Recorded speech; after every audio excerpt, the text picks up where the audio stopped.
Sir अपने बोल देंगे।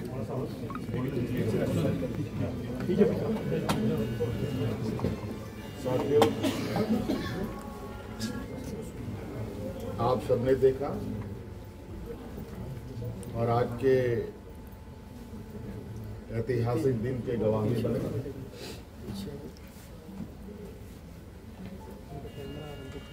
आज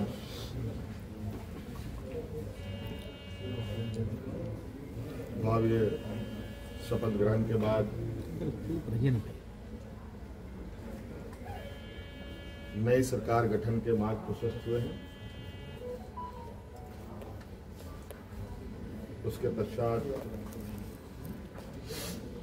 आज हम प्रोजेक्ट भवन में आए हैं और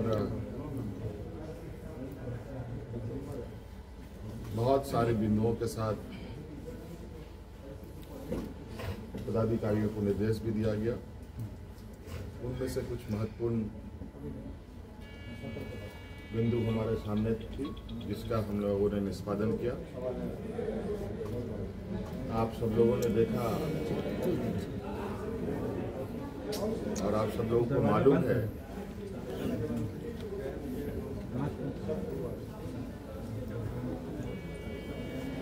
केंद्र सरकार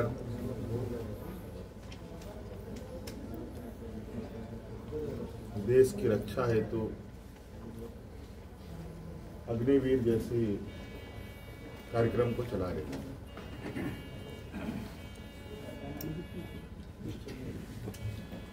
उस विषय को लेकर कई सवाल हैं, नौजवानों के भविष्य को लेकर, और आपको मैं बताना चाहूंगा कि राज्य सरकार ने, हम लोगों ने पहले ही ये निर्णय लिया था कि झारखंड राज्य के जो भी नौजवान अग्निवीर में शामिल होंगे और किसी घटना में अगर उनकी मृत्यु होती है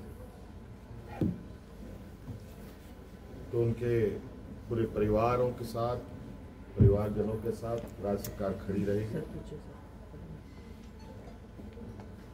और राज्य पुलिस कर्मियों को जो राज्य की किसी घटना में मृत्यु होने पर जो सहायता सहयोग सरकार देती है, वही सहयोग अग्निवीर के परिजनों को भी दे होगा। आपको मालूम है कि अभी कुछ दिन पहले ही असम के सीमावर्ती क्षेत्र में उग्रवादी घटना में 21 या 22 तारीख का दिन है, जहां झारखंड का एक नौजवान चंदन क्यारी, बोकारो जिले का एक क्षेत्र है, वहाँ का एक नौजवान अर्जुन महतो जो वीर गति को प्राप्त हुआ, उनको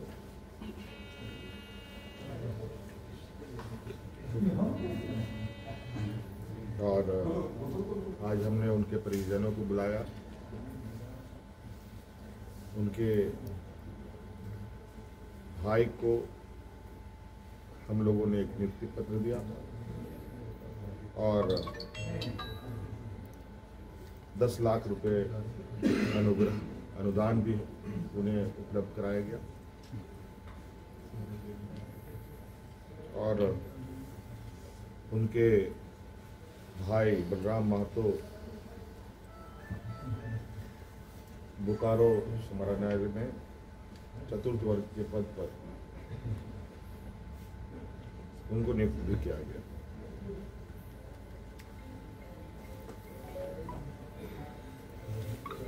लगभग मुझे लगता है इस घटना को हुए हफ्ता दिन हुआ होगा और हमारी कोशिश थी कि अविलंब उनको ये सहायता उपलब्ध कराया जाए, क्योंकि आप सबको मालूम है कि राज्य में आचार संहिता लागू था। सरकार गठन की प्रक्रिया चल रही थी और सरकार गठन होने के पहला कदम हम लोगों ने उस पीड़ित परिवार के साथ खड़ा होने का अपना संकल्प पूरा किया। इसके अलावा आज सभी विधायकों को 81 विधानसभा में जो चुने गए सदस्यों को शपथ ग्रहण हेतु प्रोटेम स्पीकर के रूप में प्रोफेसर स्टीफन मरांडी जी को चुना गया और ये भी निर्णय लिया गया कि आगामी 9 से 12 तारीख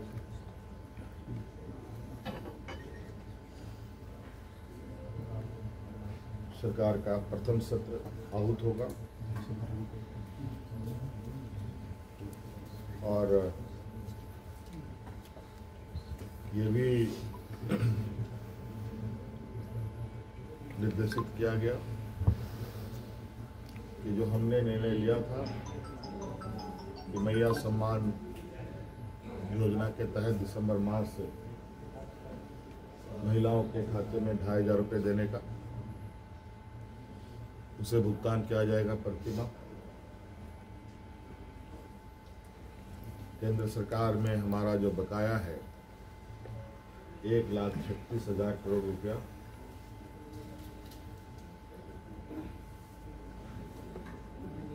जो केंद्रीय सरकारी उपक्रमों पर है, उसकी वसूली के लिए कानूनी कार्रवाई प्रारंभ की जाएगी।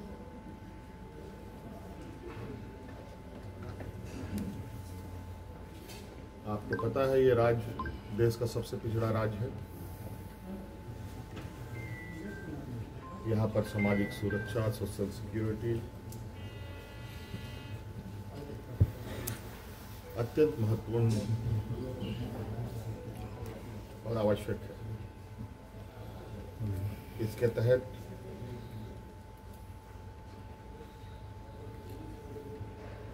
राज्य के गरीब गुरुआ लोगों को उनकी आर्थिक स्वावलंबी कैसे बने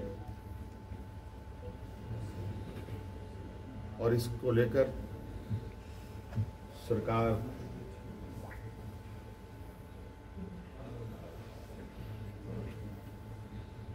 को अपनी आय बढ़ाने की आवश्यकता होगी। इसके लिए नए स्रोत खोजे जाएंगे। खनन क्षेत्र में लागू या चल रहे पुराने करों की समीक्षा होगी और उसमें वृद्धि एवं न्यायिक मामलों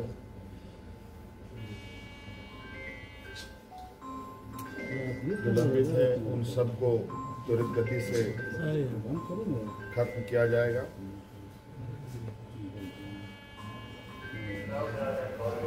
खनन क्षेत्र में कितने अधिक करें बढ़ाई जा सकती है, इस पर सरकार आगे बढ़ेगी। आप सबको मालूम है कि हम लोगों ने उत्पाद सिपाही में भर्ती की प्रक्रिया पूरी कर ली है, लेकिन इस प्रक्रिया के तहत बड़े पैमाने पर नौजवानों की जाने गई हैं, जो बहुत ही दुखद घटना के रूप में हमारे सामने आया है।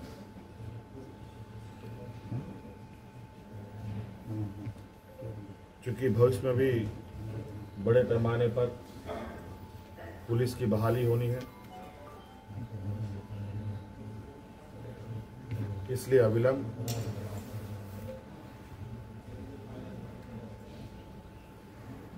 पिछले हुए नियुक्ति में जो घटना घटी है उसकी समीक्षा की जाएगी।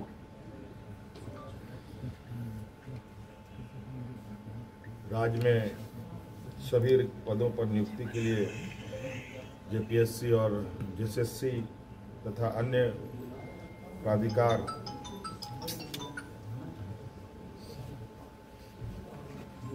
1 जनवरी 2025 के पूर्व परीक्षा कैलेंडर प्रकाशित किया जाएगा और जो लंबित रिजल्ट्स हैं उनको प्रकाशित किया जाएगा। साथ साथ में ये भी निर्णय लिया गया, असम में जो वहाँ के चाय बागान में बरसों बरस से यहाँ के मूल वासियों को ले जाया जा करके जो वहाँ बसे हैं, जो विशेषकर जनजातीय समूह जो झारखंड मूल के हैं, उनकी दशा एवं उनके भविष्य में दिए जाने वाले सुविधा का अध्ययन के लिए सर्वदलीय प्रतिनिधि मंडल एवं पदाधिकारियों का दल असम जाकर जमीनी स्तर पर अध्ययन करेगी और सरकार को प्रतिवेदन सौंपेगी। ये कुछ महत्वपूर्ण बिंदु आपके समक्ष हमने रखा है। बाकी चीज़ें और भी है जो हम समय समय पर आप सब लोगों के समक्ष अवगत कराने का काम करें। ये फ्लोर टेस्ट जो है